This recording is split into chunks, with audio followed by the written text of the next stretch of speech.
Deftere linjiili ngam sukaaɓe ina hollira Nuhu e ilam mawɗam.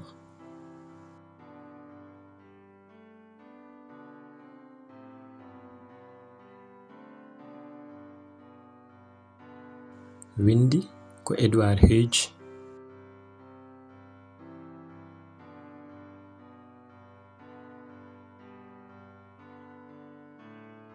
Nuhu wonno ko neɗɗo dewowo Allah.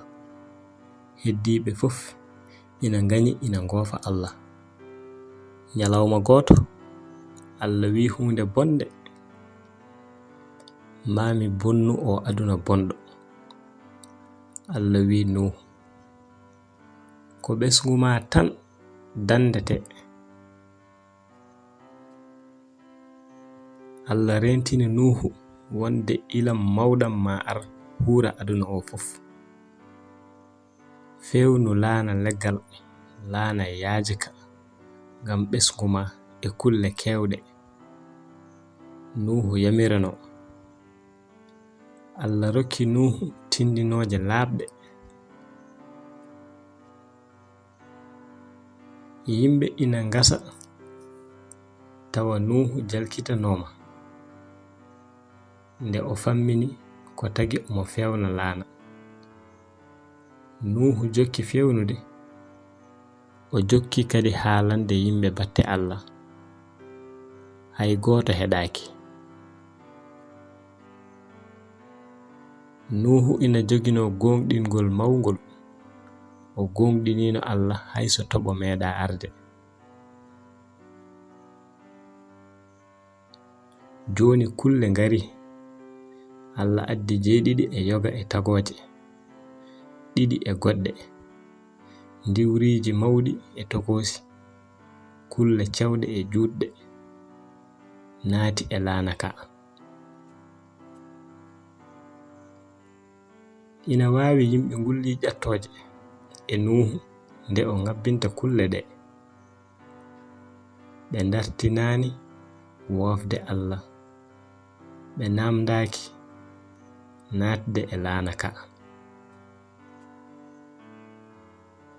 Wattande kulle e diwriji fof ngabbino. Naat e laana ka, Allah yamiri Nuhu. An e ɓesgu ma, Nuhu jom suudu mum e ɓiɓɓe makko tato, jom cuudi mumen naati e laana ka. Caggal ɗum Allah uddi damal ngal.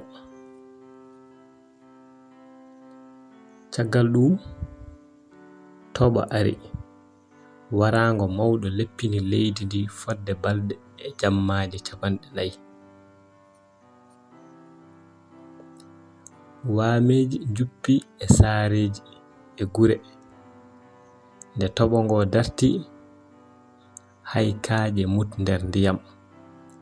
Kala ko foofanno maayi. No diƴƴe ɗe ngabbirta ni, laana ka ina huymba dow. Ina waawi tawa ina niɓɓitno. Ina heewi jaabaali, kadi ne waawi tawa ne hulɓinino.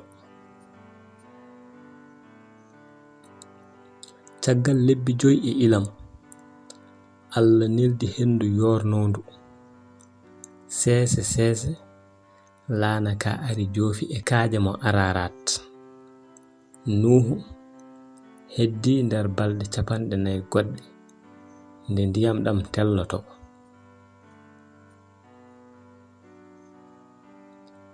Nuhu neli ciilal e foondu e fallantere laana ka. Nde foondu ndu yiyani nokku jorɗo laaɓɗo ngam foftade, foondu ndu rutti e Nuhu. Yontere caggal ɗum Nuhu eti kadi. Foondu ndu arti ina addori baram lefol oliw e hoggo mum.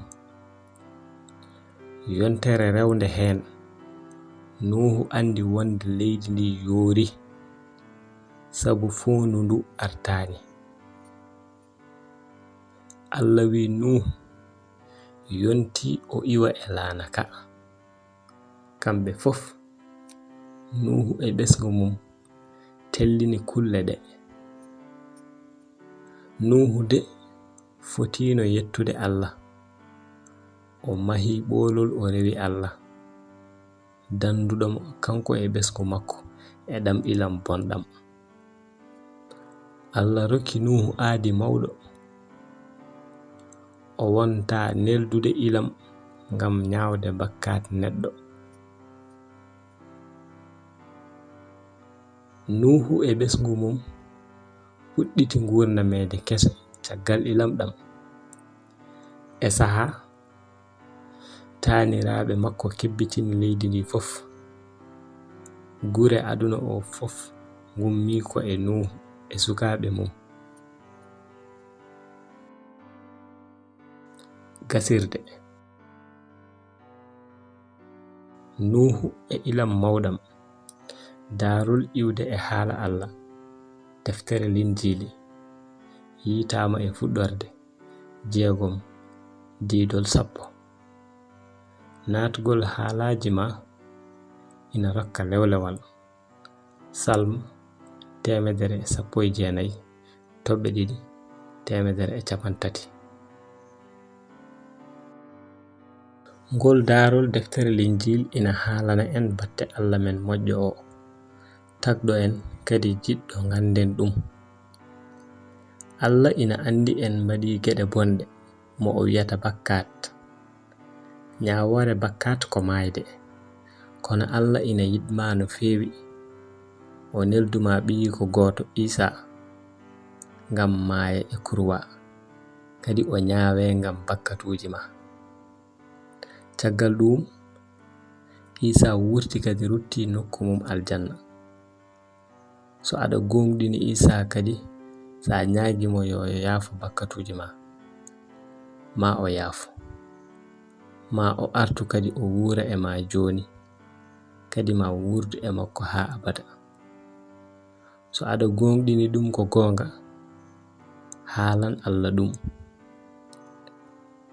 Giɗo Isa, mi gonɗini an ka Allah, kadi a wontino neɗɗo ngam maayde sabu bakkatuuji am.